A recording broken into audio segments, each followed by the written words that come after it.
Framboise, F-R-A-M-B-O-I-S-E.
Un mot de passe, c'est comme la clé de votre maison. Vous ne voulez pas la donner à n'importe qui. Aujourd'hui, je vais vous donner quelques astuces pour avoir le mot de passe le plus fort possible.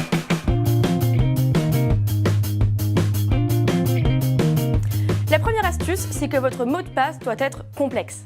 L'une des méthodes utilisées pour pirater des comptes en ligne, ce sont des méthodes dites de force brute, c'est-à-dire des pirates qui tentent des milliards de combinaisons de mots de passe par seconde. Il faut donc un mot de passe suffisamment robuste pour résister à ces attaques brutales. Oubliez donc d'utiliser votre nom, celui de votre épouse, celui de votre enfant ou votre ville de naissance. Les dates de naissance sont également à proscrire. Si vous voulez opter pour une phrase longue pour mieux la retenir, utilisez au moins un mot qui n'est pas un mot du dictionnaire. La deuxième astuce, c'est d'opter pour des caractères autres que des lettres. Ponctuez votre mot de passe de chiffres, de signes de ponctuation, voire de majuscules si possible. Si vous optez pour une longue phrase, vous pouvez la réécrire en phonétique. Par exemple, « J'aime les saucisses de Morteau » deviendra « J'aime les saucisses de Morteau ». Troisième astuce, traitez bien votre mot de passe. N'utilisez pas la même combinaison pour votre boîte mail, votre compte iTunes et votre compte Facebook. Et surtout, n'envoyez jamais votre mot de passe par mail. Un service web, comme votre banque, ne vous demandera jamais votre mot de passe par email. Si vous recevez ce genre de message, il s'agit probablement d'une attaque dite de phishing pour pirater votre compte. Ne leur répondez jamais. Sur les réseaux sociaux, sur votre ordinateur, sur votre smartphone ou même sur vos objets connectés, on a tous besoin de mots de passe. Or, il n'est pas si facile de trouver un mot de passe suffisamment solide pour sécuriser votre compte. Le Figaro vous donne quelques astuces.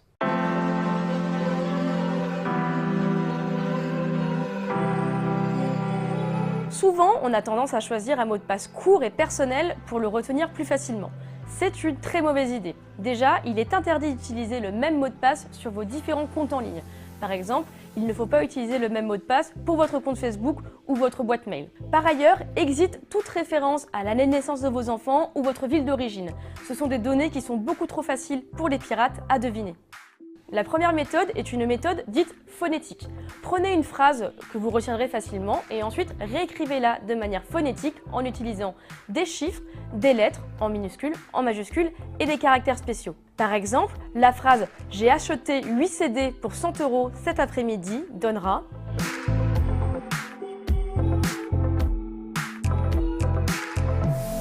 La deuxième méthode est la méthode dite des premières lettres. Là encore, on choisit une phrase facile à retenir et ensuite on réécrit chaque premier mot en utilisant la première lettre ou le premier chiffre. Par exemple, un tien vaut mieux que deux, tu l'auras donnera.